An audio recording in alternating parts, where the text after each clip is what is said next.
It's time to start taking pictures. So camera in hand, slot number 1, you should be ready. If you don't have the camera already, or you're using a different world, remember you can always go to your inventory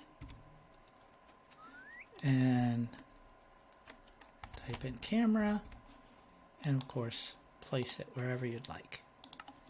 So now that you have your camera, no matter what, same camera, it's fine. You can go to a spot. So you want to take a picture of the tree. If you're holding the camera, just make sure it's not able to mine. I'm going to place the H controls so you can kind of see. It says use. So since I'm holding the camera, it says use on the right there. You can click and it does the nice little quick snapshot of what I just wanted to see. Maybe I want to take a picture of the sign here. If I click on that sign, notice it's highlighted. It won't take the picture. Notice it says edit and mine. So I got to back up slightly or just a little bit above it or to the right, and that will allow me to take a picture. Now, I know in the directions it said to, or I'd like you to, is learn how to take pictures of yourself also. So let's go to a spot where we might have some different scenery. Actually, let's go over to the flowers. This is a perfect spot for us to kind of take a selfie picture.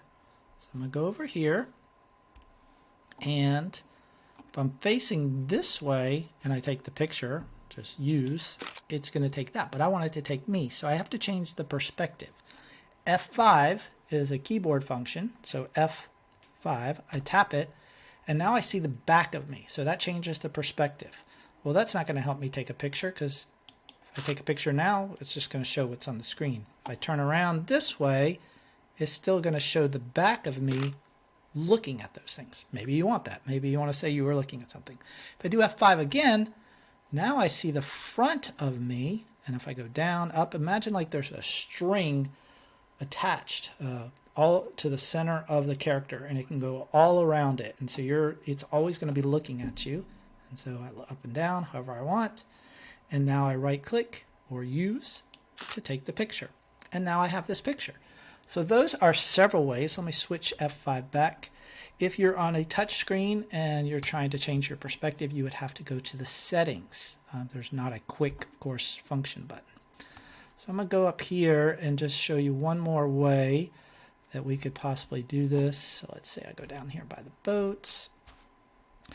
I can actually set my camera down. So notice it says place.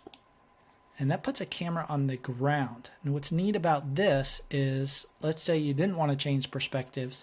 You put your camera down and then take picture, right click on the picture. You'll see a little kind of smoky thing coming up, and it will follow you wherever you go and take a picture. And then the camera's gone. So it's like a one-shot take. If I do it over here, click on the camera, and now I move way like this. Notice it's following me. I'll even go up in the air. It's going to take a picture of me. So that's just another way you can take a picture. So that's the camera. Have fun with it.